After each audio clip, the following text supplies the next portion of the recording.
Señoras y señores, bienvenidos, muy buenas noches. Gracias por acompañarnos. Esto es La Silla Roja, este espacio abierto al diálogo, a la crítica, al análisis, a la reflexión. Sean todos ustedes bienvenidos.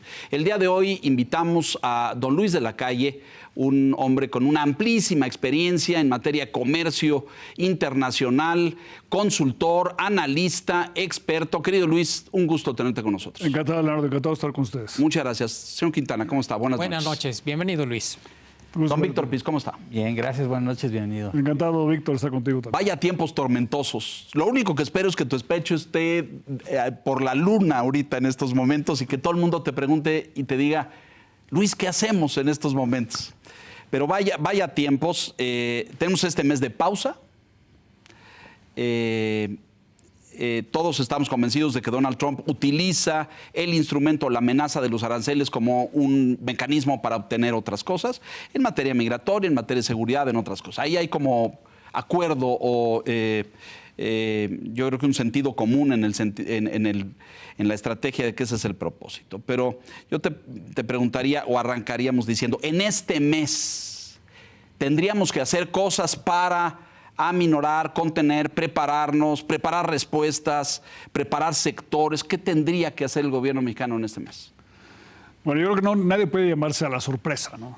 No, es muy cantado, ¿no? O sea, Donald Trump ha dicho durante años, meses, toda la campaña. Su palabra favorita, ¿no? Mi palabra favorita es tarifa, arancel. Voy a ponerle aranceles a México y a Canadá y otros aranceles, no solamente eso. Sabemos que es un extorsionador. Lo ha sido toda su vida. Así es. Y que ahora tiene menos contrapesos. Y también sabemos que necesita él una vorágine al principio para que quede claro a todo el mundo que sus amenazas se cumplen. Y que va en serio, ¿no? Y que va en serio y por lo tanto tienes que responder, ¿no? Sí. Entonces hubiera sido un poco ingenuo pensar que no iba a haber nada. Eso yo creo que... No faltaron, ¿eh? Yo escuché voces y leí, no va a pasar nada. Es un balazo en el pie. Bueno, esas cosas pueden ser ciertas, ¿no? Pero que iba a haber la amenaza y que se iba a ejecutar y que íbamos a tener sobresaltos, eso lo sabíamos y lo sabemos todavía. Entonces, digamos, esta pausa es como estás tú cuando te metes al mar y hay olas y pues viene una y atrás vienen varias. Entonces, aquí estamos en una situación donde va a haber una andanada de olas en las próximas semanas y meses, ¿no? Y cómo manejemos las primeras olas va a ser muy determinante del tamaño de las siguientes. Muy importante. Muy importante. Entonces, es muy... Porque pueden ser más grandes y más agresivas. Más perniciosas, como mayor resaca, y que te jalen y te lleven al mar y luego ya no puedas volver, ¿no? Entonces, hay que tener para todas estas cosas hay que saber responder de una manera estratégica, de una manera calmada, pausada. Cabeza fría. Cabeza fría y con una visión estratégica de largo plazo, ¿no? Creo que Enrique lo decía en sus columnas. A Donald Trump tienes que tú tener una estrategia de largo plazo de qué quieres tú. Y no solamente qué quiere él. ¿Cómo lo voy a contener solamente? O cómo lo voy a contener, pero hay que estar listo para los sobresaltos y las amenazas porque las va a haber. Hasta ahorita, ¿cómo han jugado las cartas? Porque ha habido elogios a la presidenta, la llamada parece ser muy bien valorada y que fue bien recibida, puso sobre la mesa este tema, lo contuvo, dio un mes de pausa, etcétera. A tu juicio, hasta ahorita, ¿se ha jugado así, con estrategia, con cabeza fría, enfocada y concentrada? Bueno, yo creo que mucha gente esperaba el sábado y el domingo que los aranceles entraran en vigor. Correcto. O sea, ya lo daban como un hecho, ¿no? El mercado más o menos. Bueno, sí hubo una depreciación importante del peso. Se corrió el peso y luego recuperó. Cuando abrió Tokio, ¿no? El domingo. Pero menos de lo que uno hubiera esperado, ¿no? Y eso es porque había una expectativa de que a lo mejor el arancel había algo, ¿no? Y efectivamente el lunes viene la llamada y se desinfla el asunto y es una cosa muy positiva, ¿no? Es muy positiva para la presidenta, es muy positiva también para México y para todos, incluso también para Estados Unidos. Entonces, esta pausa de un mes es un logro importante, pero es solamente la primera página. Es el primer round, ¿no? De un capítulo y de un libro muy complicado. Larguísimo. Largo, que tiene muchos elementos.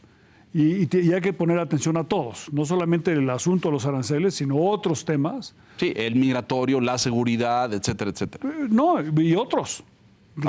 O sea, el presidente Trump firmó una andanada de órdenes ejecutivas el primer 20 de día, enero. Y varios de ellos tienen consecuencias para México, ¿no? No sabemos si va a actuar sobre ellos o demás, pero son cosas que hay que estar viendo. Al mismo tiempo que en México tenemos todo un proceso de implementación del Plan C que tiene algunas características que pudieran llevarnos a ciertas fricciones con Estados Unidos, ¿no? Por ejemplo. Bueno, o sea, obviamente toda la parte del sector de energía. Claro.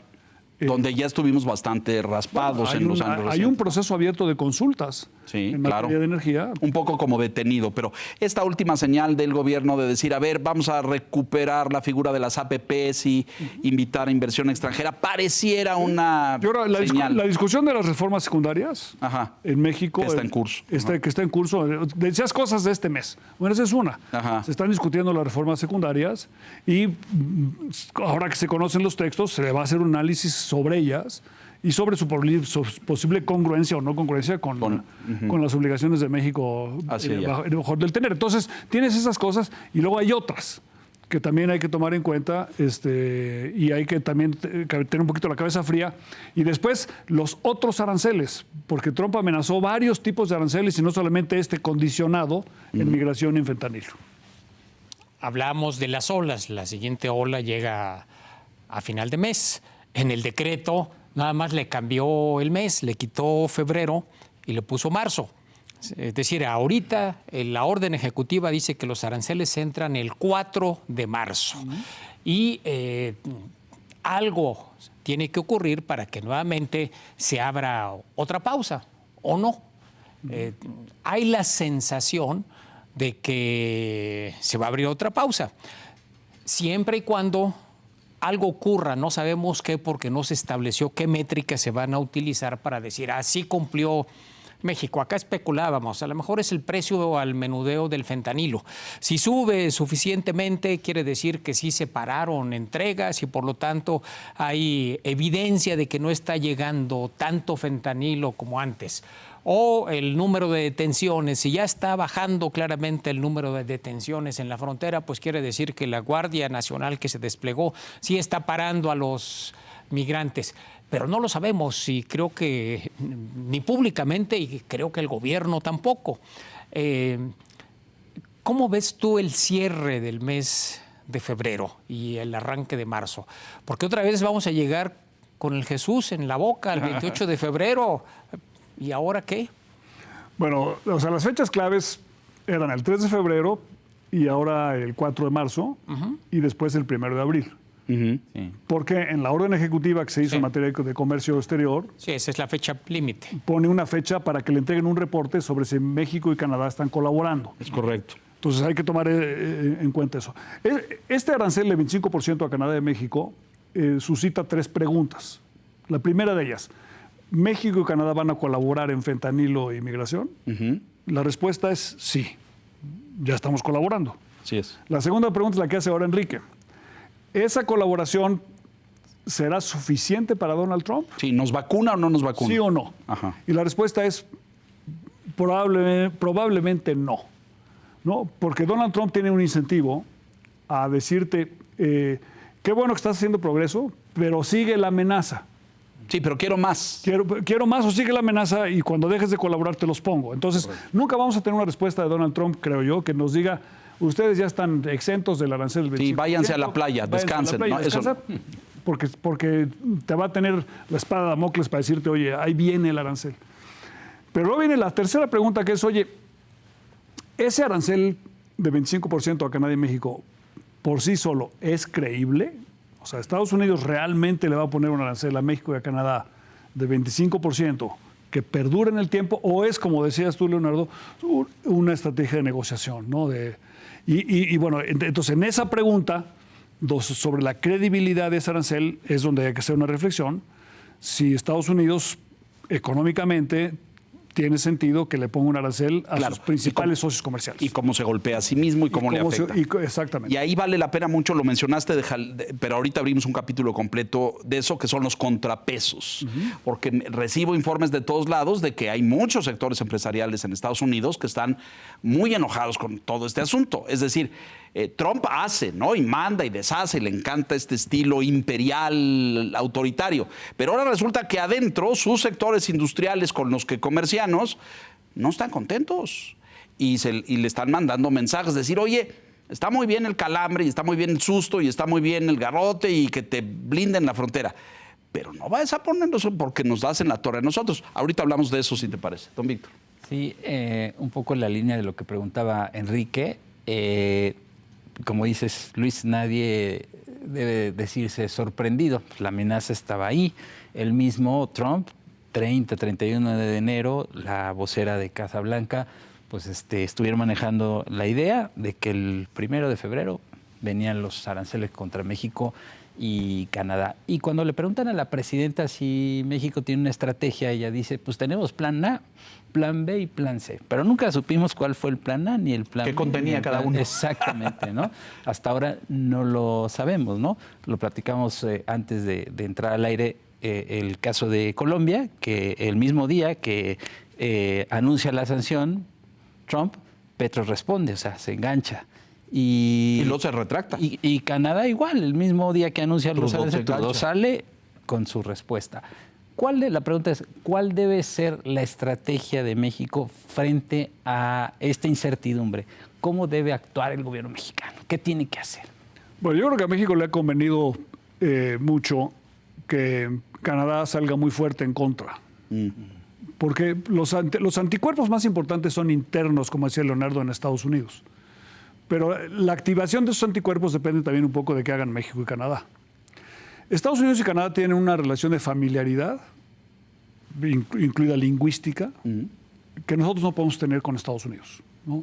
Tienen una integración con Estados Unidos, no solamente en lo económico, sino en lo cultural. Claro, superior a la nuestra. En lo militar, en sus ancestros, que es mucho más profunda que la nuestra, ¿no? Por razones muy claras, ¿no? Y, por lo tanto, pueden tener pleitos familiares más fuertes ellos que nosotros. Pero hay otra cosa muy importante. Cuando tú estás en la mesa de negociación trilateral, te das cuenta que las negociaciones entre Canadá y Estados Unidos son más duras que con México. Se dan más duro, pues se pelean. Se dan más duro y tienen más confrontaciones porque la economía mexicana se complementa más con la economía de Estados Unidos y la economía de Canadá compite más con Estados Unidos. Lo dijo Trump el otro día. Nosotros tenemos toda la madera que se requiere. El principal pleito entre Estados Unidos y es la madera, porque todas las casas se construyen con madera y la madera viene de los bosques y los dos tienen muchos bosques. Entonces los pleitos de madera de Estados Unidos y México, Canadá, esos sí son pleitos. O sea, el pleito del jitomate, que es importante, es un juego de niños comparado con el pleito entre ellos. Entonces, los canadienses tienen una situación distinta. Además, Trump los había insultado diciendo quiero que sean el Estado 51. O sea, no hay peor insulto que le puede hacer un canadiense decir, eres un gringo. Entonces, México tiene una situación distinta. O sea, tenemos una debilidad mayor en fentanilo y migración, ¿no? O sea, nosotros tenemos que actuar en fentanilo y migración, no solamente porque le interesa a Estados Unidos, sino porque se requiere hacer en México. O sea, y eso lo sabe la presidenta Claudia Sheinbaum. O sea, era insostenible esta idea de vamos a invitar a que todo el mundo pase a través de México para tener un arma de negociación con Estados Unidos. Esa política es insostenible. Y la otra, de abrazos no balazos, también es insostenible. Entonces México... Y ahí están los resultados. Cuando es que México dio concesiones, bueno, sí, quizás dimos concesiones para que no nos pusieran el arancel, pero México necesita hacer eso de cualquier manera. Entonces, el hecho de que tengas este diálogo con Trump, si lo piensas bien, te da incluso un pretexto para decir, oye, vamos a hacer las cosas mejor. Entonces, la actitud de Canadá tiene que ser distinta a la de México por razones histórico-culturales, económicas, y por las razones de debilidad propia de México en los temas que le interesan a Trump. Porque por más que no nos guste, no es un arancel unilateral. O sea, es unilateral en el estilo de Trump, ¿no? Pero es un arancel condicional a migración infantil. Claro, está condicionado. Está condicionado. Y entonces, la pregunta es, oye, ¿vamos a actuar en migración? ¿Vamos a cooperar en eso? Sí, vamos a hacerlo. ¿Es suficiente? Ahí es donde entra el problema. Porque la suficiencia depende de que complazcas al presidente Trump, que tiene un incentivo para que nunca te diga que está complacido. No, y Enrique y yo discutíamos a lo largo de la semana, ¿y dónde están las métricas? Es decir, Sí. ¿dónde va a estar su nivel de satisfacción? Ya bajó el ingreso de indocumentados en tal porcentaje, en tal cantidad, o bajó, tú ponías esta de la tarifa del precio del fentanilo. Si la tarifa se va para arriba, quiere decir que está entrando menos fentanilo al mercado. Ese podría ser un... Pero no está claro la métrica, ¿no? ¿Cuándo va a estar satisfecho este hombre? La métrica para Donald Trump es: México y Canadá están actuando gracias a mi amenaza. Sí. Entonces, digamos, ese es el juego de él, ¿no? O sea, no es porque a México le interesa actuar en fentanilo de inmigración, sino México está actuando porque yo lo amenacé. Claro. Entonces, esa es la métrica. Entonces, y esa es la que él va a utilizar. Ahora, no estamos indefensos, ¿no? A ver. O sea, México y Canadá somos suficientemente grandes en comercio para que Estados Unidos concluya de que para tener éxito en el ámbito de económico y comercio internacional requiere de México y Canadá. Somos suficientemente importantes en migración como para que Estados Unidos requiera la cooperación de México, y lo mismo en fentanilo. Entonces, por más, digamos, que se complique el asunto, Estados Unidos requiere de la colaboración de México y Canadá para enfrentar estos tres asuntos: comercio, migración y fentanilo. El riesgo es... ¿Hasta dónde? ¿Y dónde está Bueno, en estas olas y en las líneas rojas, claro. que pases una línea roja y te metas en una dinámica, un poquito a la respuesta a la pregunta de Víctor, a una dinámica de la que no te puedes salir. Claro. ¿No? Sí, te pegan un revolcón en la playa. Una vez que te revolca la primera ola, te va a revolcar la segunda y ya no puedes salir a respirar. Entonces, el México tiene que tener, y Canadá, una visión estratégica en todo lo que hagamos, y tenemos que tener la suficiente madurez para evitar que se crucen las rayas rojas, las líneas rojas, también del lado de Estados Unidos, ¿no? Que hagan imposible la colaboración. O sea, si Estados Unidos comete algún acto que va demasiado lejos, México, entonces ya no puedes colaborar en migración, ya no puedes colaborar en fentanilo, y entonces pones en riesgo la parte comercial. Muy delicado, ¿no? Muy delicado. Ese es el riesgo, que se calcule mal. Estas visiones estratégicas de México y Canadá, ¿cada quien por su carril o compartidos? Juntos pero no revueltos, ¿no? O sea, en la mesa trilateral, Canadá le aporta mucho a México y México le aporta mucho a Canadá, ¿no? Porque Canadá tiene estas características con Estados Unidos de socios geopolíticos, y México tiene esta característica de complementariedad con las economías de Canadá y Estados Unidos. Entonces, una negociación trilateral es mucho más equilibrada que una bilateral. Estados Unidos siempre tiene un incentivo en las negociaciones, que separar a México y a Canadá. Claro, así es. Y nosotros tenemos un incentivo, también los canadienses, de que la negociación vamos juntos. No necesariamente que vayamos juntos, sino que se discuta juntos. Sí, que no me saquen de la mesa. Que no me entere yo por los periódicos de que ya cerraron en automóviles los canadienses con Estados Unidos o al revés nosotros, como sucedió varias veces en la negociación primera y en la segunda. En la segunda. Que los Estados Unidos tratan de separarte. Hablábamos de olas, Luis. Una primera ola es el arancel punitivo, digamos, que nos tiene amenazados. Supongamos que llega final de febrero, dice Trump, vamos a dar otra pausa.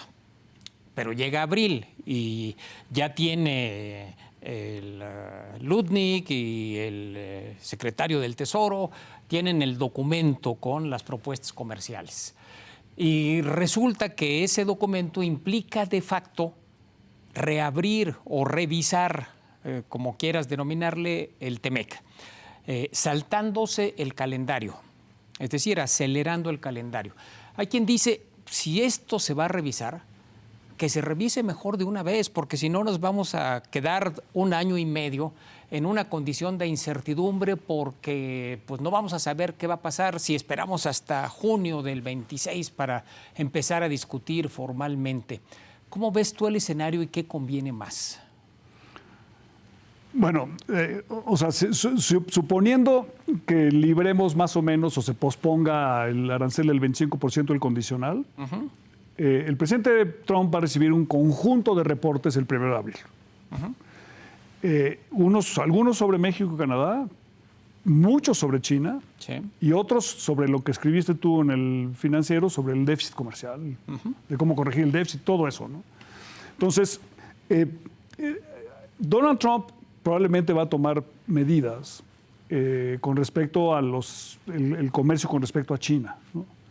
Si le impone aranceles a China, y van a empezar a evaluar en Estados Unidos si las exportaciones de otros países que tengan contenido chino no deberían quedar sujetas a aranceles, ¿no? Entonces, hay una discusión sobre China que va a permear todo, ¿no? Sí. Y después está la otra discusión arancelaria, que es si Estados Unidos le deben poner un arancel a todo el mundo, el famoso 10 o 20%, parejo para todos, ¿no? Entonces, México tiene que tener una estrategia, plan A, plan B, plan C, para los 25%, pero también para estos. Sí, porque son separados cada uno. Son distintos. Y requieren estrategias. Requieren una estrategia distinta. Y México puede salir beneficiado de algunos de estos, dependiendo cómo se manejen. Entonces tienes toda esa constelación. Y luego viene el asunto de la revisión del TEMEC.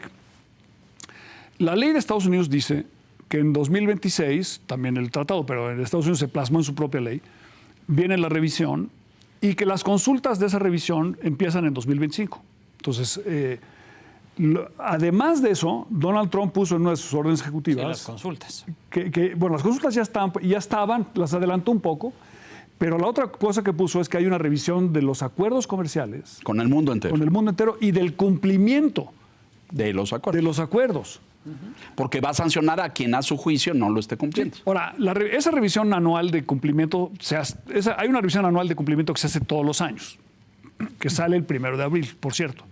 Entonces, Donald Trump ahora a esa revisión le va a subir el volumen a todo lo que da para voy a calificar a cada país y si está cumpliendo o no está cumpliendo. Entonces, si nosotros queremos llegar y tener una revisión más o menos sensata, además, el tiempo es importante, pero hay otra cosa que es más importante. Nosotros tenemos que llegar a una revisión donde tengamos un expediente más o menos limpio de no violaciones.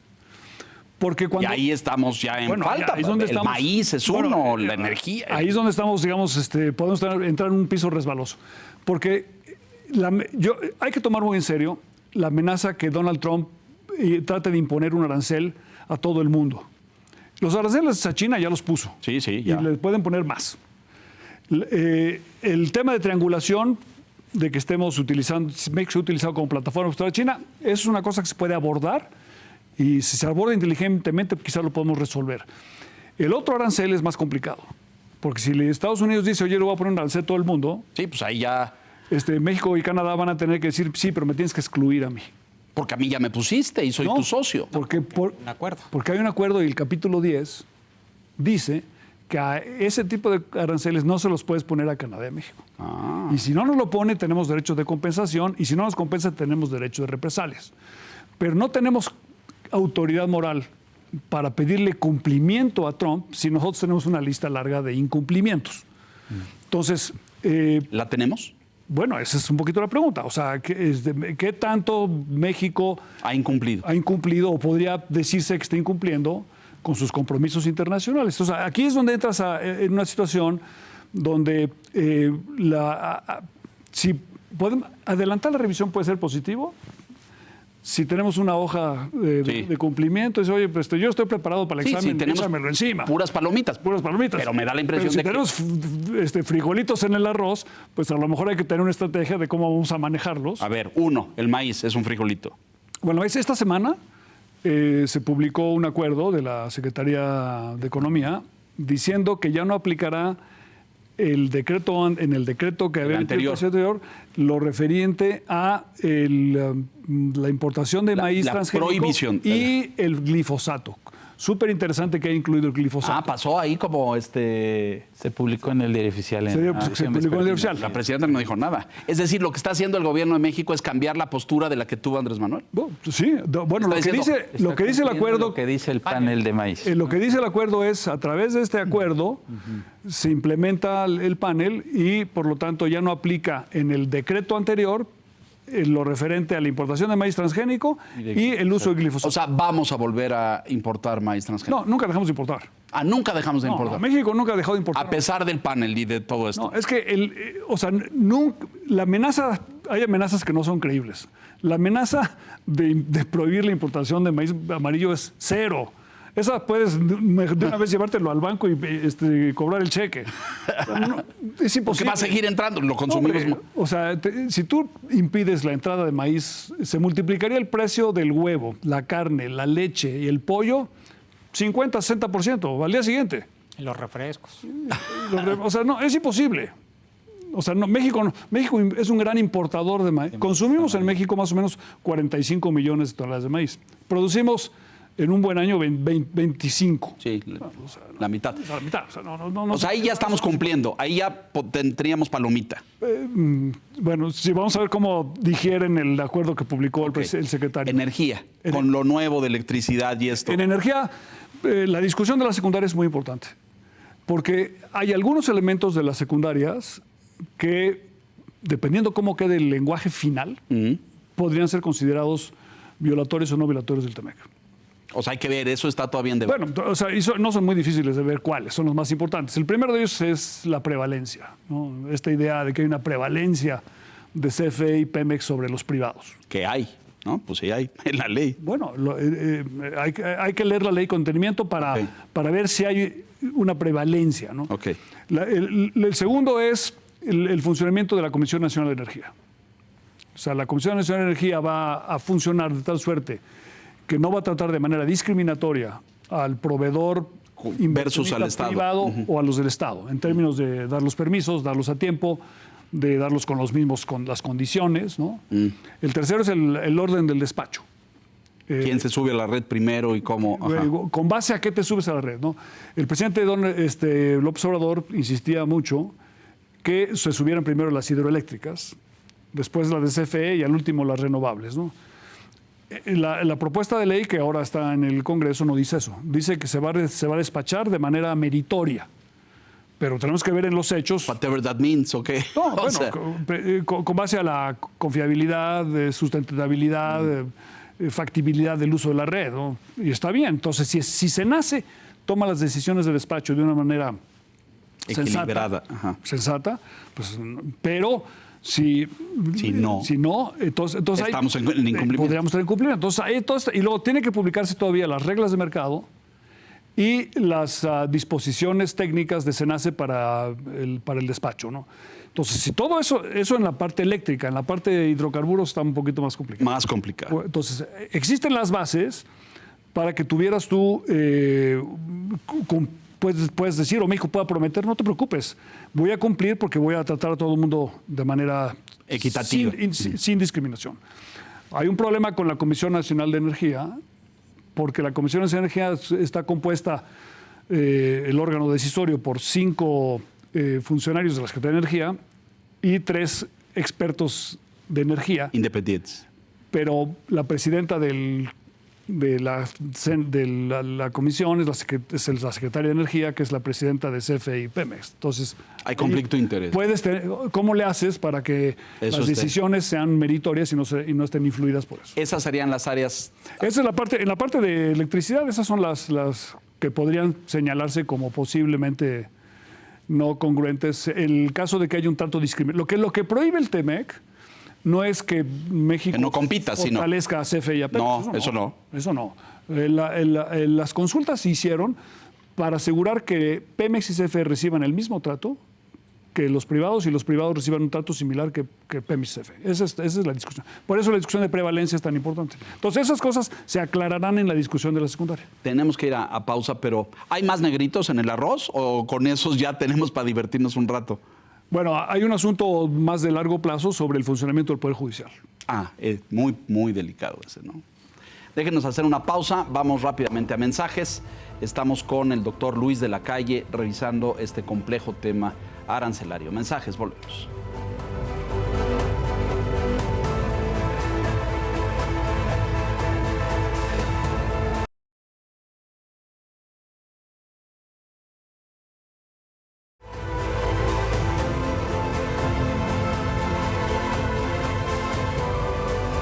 De regreso, señor Quintana, por favor. Hablando de estos negritos, acá comentábamos en el intermedio, el asunto automotriz, donde de hecho Estados Unidos está en incumplimiento respecto a la resolución de un panel que México y Canadá ganaron. Y algunos piensan que esta revisión se va a tratar de aprovechar para cambiar la normativa que hoy define el tratado. Porque Trump está obsesionado con que las plantas automotrices difícilmente se van a desinstalar de México y Canadá y se van a volver a poner en Estados Unidos. Pero la expansión de las plantas, o sea, las nuevas, él las quiere en Estados Unidos. No quiere que se vayan a ampliar su capacidad en donde ya están, en Ontario, o en San Luis Potosí, o en Coahuila, etcétera.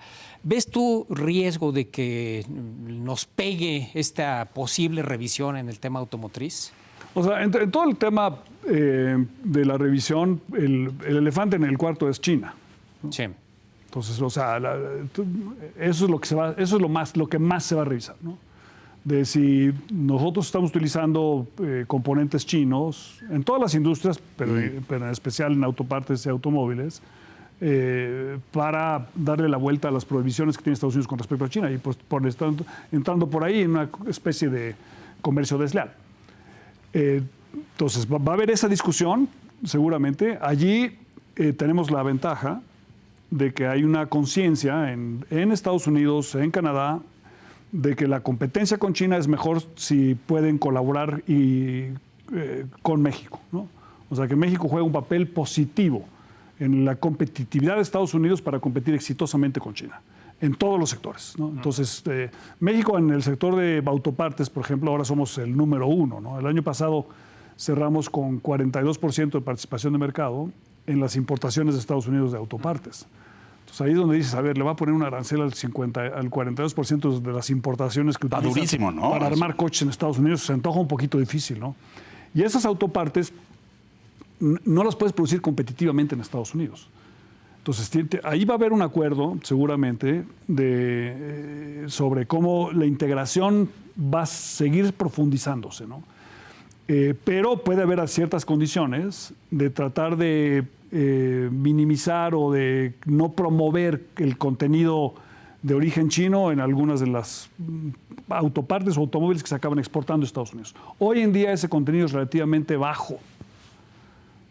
De las partes que se utilizan en México para armar un automóvil, no del valor del coche, sino solamente de las partes, o sea, sin poner el costo laboral, ni las regalías, ni las utilidades, etcétera, es más o menos el 9% de contenido chino, sobre todo en la parte electrónica, ¿no? ¿Eso rompe el tratado? No. ¿Porque no es regional? No, porque las reglas de origen son 75% del costo total del automóvil, no de las partes. Ajá. Las partes no son el costo total. Entonces, no, estamos todavía muy lejos de eso, pero bueno, en ciertas pero cosas enciende luces rojas. Puede haber alguna preocupación. A ellos les causa ruido, ¿no es cierto? Mucho.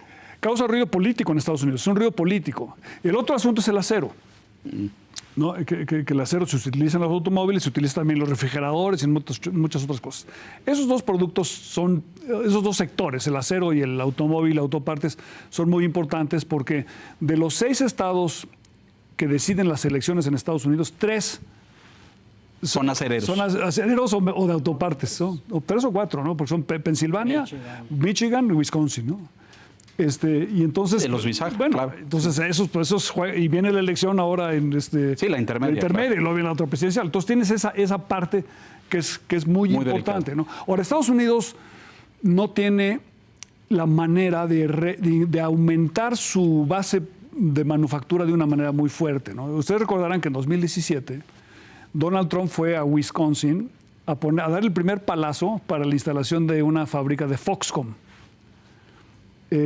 Bueno, si tú vas hoy en día a esa fábrica, pues es una cosa minúscula. Y en México Foxconn pasó de 4,000 debe tener ahora Foxconn cerca de 30,000 empleados en México, ¿no? Entonces, ¿dónde es donde puede ser este tipo de operaciones? Bueno, pues necesitas fuerza laboral de cierta edad que Estados Este hoy en día. ¿Verías la posibilidad, Luis, de que México armonizara su arancel con China? Es decir, de que México dijera, para evitar este ruido, voy a ponerle al producto chino el mismo arancel que Estados Unidos tiene. Sí, bueno, legalmente sí se puede hacer, porque México tiene, a diferencia de Estados Unidos, o sea, cuando Estados Unidos le sube los aranceles a China, está violando la OMC. Yo creo que México, como discutimos en el segmento pasado, debe privilegiar el Estado de Derecho, porque nuestra única defensa en el fondo es decirle al presidente Trump, oye, yo estoy respetando mis compromisos y por lo tanto exímeme a través del capítulo 10 de tus aranceles. Pero con China igual. O sea, no imponerle aranceles a China para lo que no tenemos derecho. Ahora, México tiene en la Organización Mundial de Comercio un techo de 35%. Entonces, nosotros podemos subir el arancel hasta 35% para todos aquellos países con los que no tenemos tratados de libre comercio. Entonces, no lo podemos hacer de una manera generalizada, porque hay insumos que no se pueden conseguir competitivamente con países con los que tienes tratados, pero para muchas líneas de producción que pueden interesarle a Estados Unidos, México sí podría subirle un poquito el arancel de nación más favorecida y a través de ese mecanismo subirle el arancel a China. Ahora, también podemos hacer investigaciones de dumping, ¿no? Pero ahí tendrías que probar industria por industria. Cosa muy difícil también. Bueno, que se puede hacer, pero es más detallado, digamos. Me encanta la argumentación. Yo creo que a la Casa Blanca le importa un pepino el Estado de Derecho y le importa un pepino. Se salió de la de salud, de la Organización Mundial de la Salud, se salió de la Comisión Nacional de la Comisión de Derechos Humanos de las Naciones Unidas. Es decir, yo no lo veo mucho en el... Si viola la OMC por ponerle a China... No, lo está haciendo. Bueno, ¿y tú le ves que alguien le dé un resfriado? Pero nosotros tenemos que tener una estrategia distinta. O sea, pero no se salió del TEMEC. O sea, Trump nos amenazó hace 8 años. Porque gana y le va muy bien con el TEMEC, pero por eso. Y porque va a tener 40,000 empresarios dentro que brinquen y le digan, óigame. Ya le diste al clavo. Entonces, o sea, el TEMEC tiene una cierta cosa que es un poquito distinta. O sea, uno, él había dicho, me voy a salir, no salió. Luego dijo, lo voy a negociar a mi gusto, y sí hubo unos cambios, pero no lo negoció a su gusto. Entonces, y luego dijo, este es el mejor tratado de la historia. Entonces, o sea, sí hay un aspecto en el que México y Canadá tienen un interés estratégico de preservar la integridad del TEMEC. Y ahí es donde tenemos que concentrarnos. Porque queremos exigirle al presidente Trump que vivamos con respecto al acuerdo que él promovió, él firmó y tiene su firma. Hay que rescatar el video donde dice este es el mejor tratado de la historia del mundo, porque creo que lo vamos a tener que usar mucho recientemente. Los contrapesos, porque parecía que solamente hay dos, no son los socios, no son los otros actores mundiales, sino pareciera uno, los mercados, presumiblemente, no sé, lo pongo sobre la mesa, y la industria o la empresa interna. ¿Qué dices?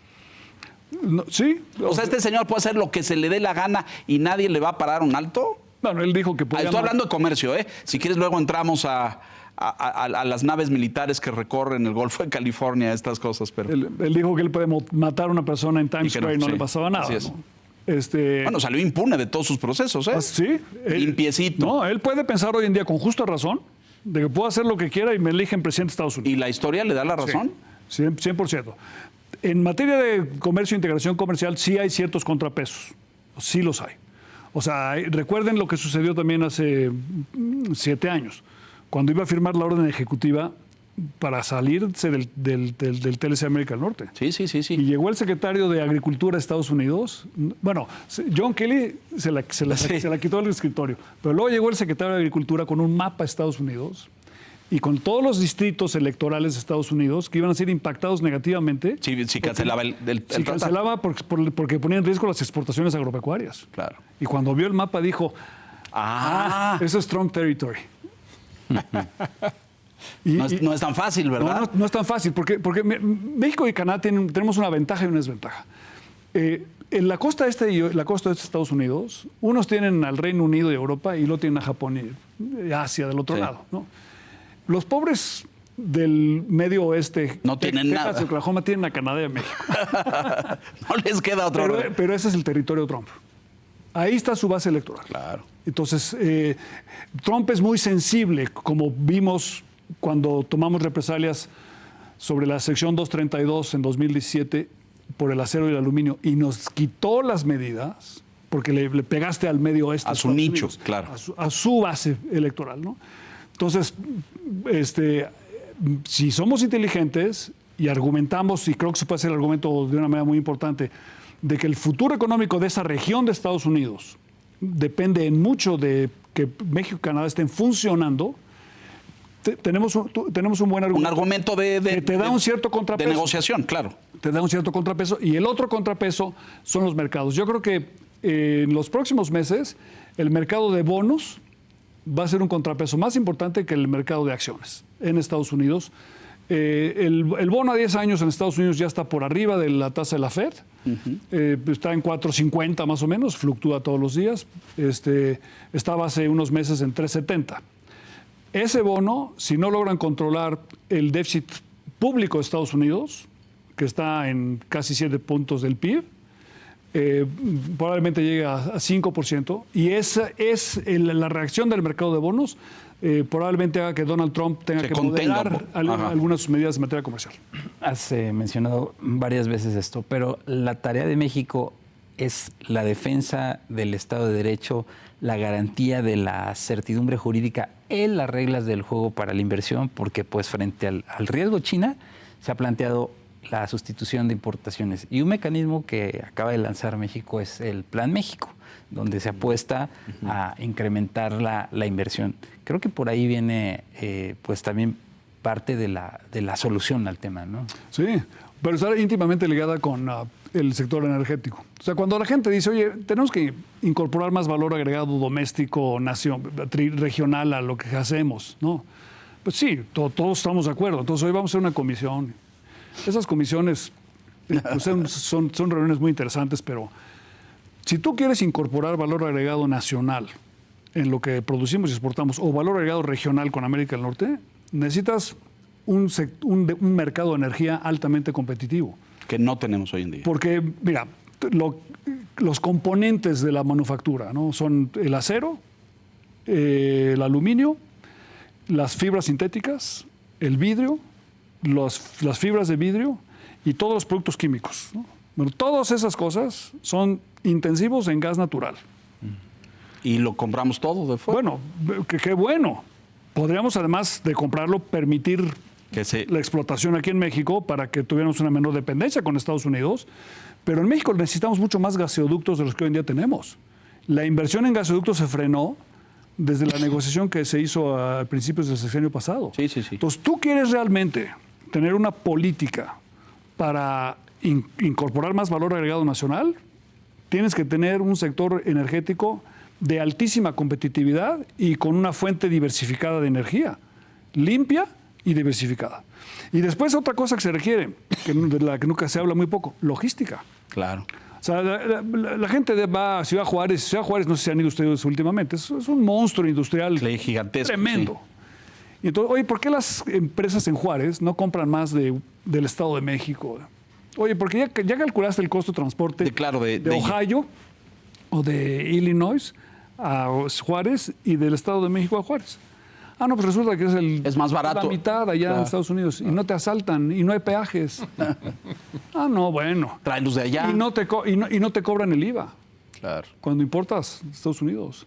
Y en México la Secretaría de Hacienda, al SAT, se tarda 6 meses en regresarte el IVA. No, bueno, pues, ¿dónde me voy a surtir? Entonces, ¿tú quieres que las compañías que están ahí en el norte de México se surtan de insumos mexicanos? Resuelve el problema de energía y resuelve infraestructura, seguridad, carretera. Transporte, la seguridad carretera y exígele al SAT que te regresen el IVA automáticamente. Entonces sí, vas a incrementar el contenido nacional de lo que exportamos.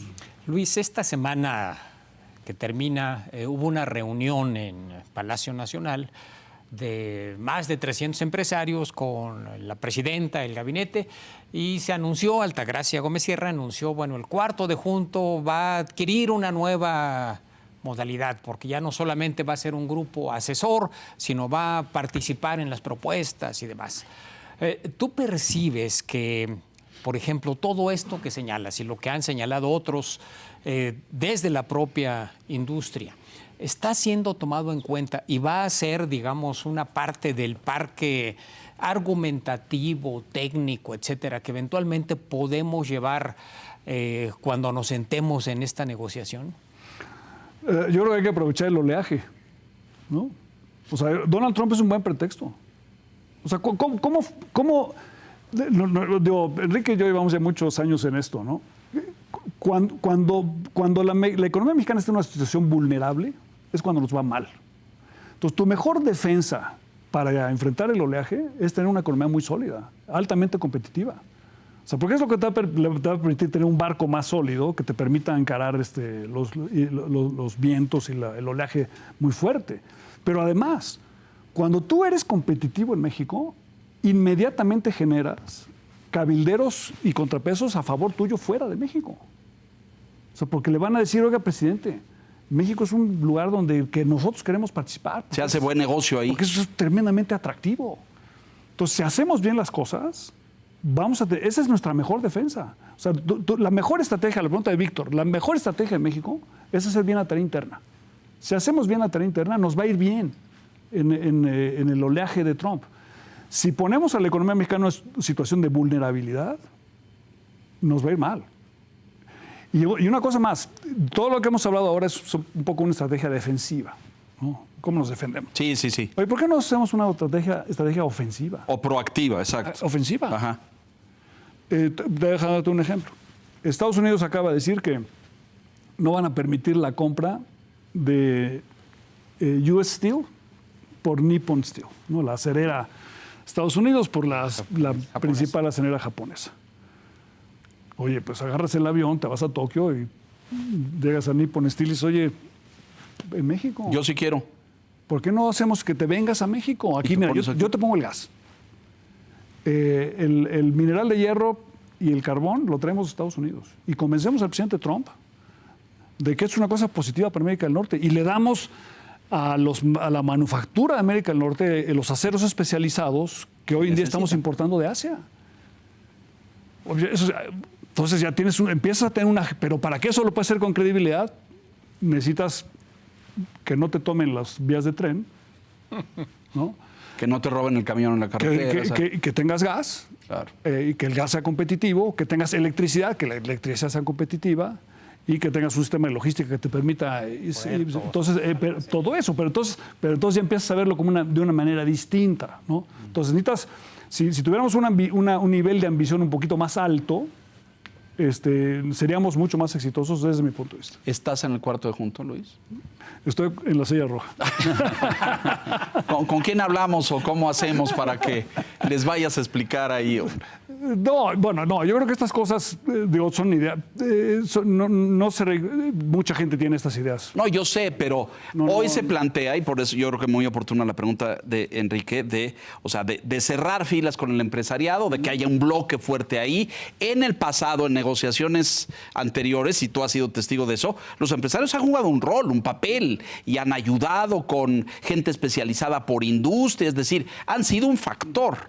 Pareciera que hoy existe la disposición de volverlos a incorporar. Sí, bueno, pero ahí regresamos al oleaje. O sea, cuando tú te enfrentas olas de este tamaño de Donald Trump, es una buena oportunidad para la unidad nacional, ¿no? Entonces, sí, claro. a la presidenta Claudia Sheinbaum le da una oportunidad de invitar a la unidad nacional. Pero de que eso opere y funcione, no nada más sea de discurso. Obviamente, pues, claro. obviamente. Y de generar nos permite generar una visión, ¿no? De aquí estamos trabajando todos de cómo juntos, claro. podemos realmente hacer bien las cosas en México para tener éxito en este trance, que es un trance complicado. Se nos acaba el tiempo, nos daría para otras 2 horas, pero conclusiones, señor Piz, por favor. Yo creo que es importante que, aún viviendo con la amenaza del arancel de 25%, se respete el TEMEC y justo se vaya trabajando en la preparación de la revisión del 26 para que cuando se dé, se apuntale la integración y no se dé un paso atrás, ¿no? O sea, no se cierre la apertura comercial que ha logrado México y la región, ¿no? Sí, tenemos que convencernos a nosotros mismos y luego convencer al presidente Trump de que esta integración es posible. Benéfica para todos, ¿sí? Claro. Dicen que el judo aprovecha la fuerza del contrincante para revertírsela y hacer una maniobra que te dé ventaja. Yo creo que es lo que tenemos que hacer ahora, con un efecto adicional que señalaste varias veces y me parece que hay que subrayarlo. Es la coyuntura perfecta, como anillo al dedo, diría aquel, para que las cosas se alineen internamente. A lo mejor la presidenta necesitaba esta circunstancia para hacer una serie de ajustes y cambios que permitan tener un mejor entorno para tener esa economía fuerte de la que hablabas. Pues te vamos a proponer formalmente para que presidas el cuarto de junto, querido Luis, para que organices a los empresarios. Luego es difícil esos sectores porque pues cada quien No, tiene... hay gente muy valiosa. Sin duda, pero a mí me parece una muy buena señal que la presidenta los llame, los incorpore. Ahora, como dices, bueno, ahí tiene que haber una ruta crítica, una estrategia, hay que hacer muchas cosas, no nada más, porque luego las reuniones pues sí son muy interesantes, pero aterrizan poco. Bienvenido siempre. Con mucho gusto, Muchas gracias. Víctor, Enrique. Gracias por invitarme. Como esto del oleaje va a ser continuo, pues ahí nos vemos en 3 meses a ver cómo se va poniendo. Bienvenido. Le apuntas en la agenda si eres tan amable, por favor. Señor Quintana, gracias, buenas noches. Señor Piz, gracias, buenas noches. Y a usted que nos hace el favor y la gentileza de escucharnos, aquí, La Silla Roja, puntualmente, la semana entrante. Hasta entonces. Gracias.